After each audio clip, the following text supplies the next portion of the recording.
حکومت کیسے ہوگی مل کر؟ کیونکہ یہ وہی لوگ ہیں جن کے بارے میں آپ کی رائے الگ تھی، جب یہ آپ کے خلاف تھے تو آپ بھی ان کے کس طرح خلاف تھے، ذرا آپ خود بھی سنیے اپنے ریمارکس ان کے بارے میں۔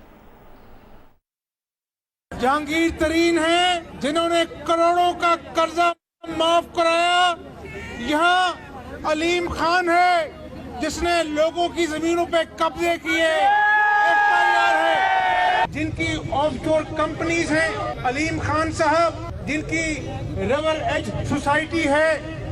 جنہوں نے EOBI کا سکینڈل کیا، اربوں روپے کا غبن کیا، وہ آپ کے سینئر وزیر بن کر بیٹھے ہیں۔ واہ واہ نیازی صاحب، قیامت کی نشانیاں ہیں کہ جہانگیر ترین جس کو سپریم کورٹ نے جھوٹا قرار دیا، کل وہ کہہ رہے تھے موصوف کہ شرمناک ہے کرپشن کرنا، جو مالیوں کے نام پر کروڑوں کی انسائیڈر ٹریڈنگ کرتا ہے، جس کو کورٹ نے نااہل کا اور جھوٹا قرار دیا، وہ قوم کو انصاف کا، قانون کا، احتساب کا بھاشن دے رہا ہے۔ حمزہ شہباز صاحب، اب قیامت کی نشانی ہے، آپ کہہ رہے ہیں انہی کے ساتھ مل کر آپ ملک کے حالات ٹھیک کریں گے اور پنجاب کے حالات ٹھیک کریں گے؟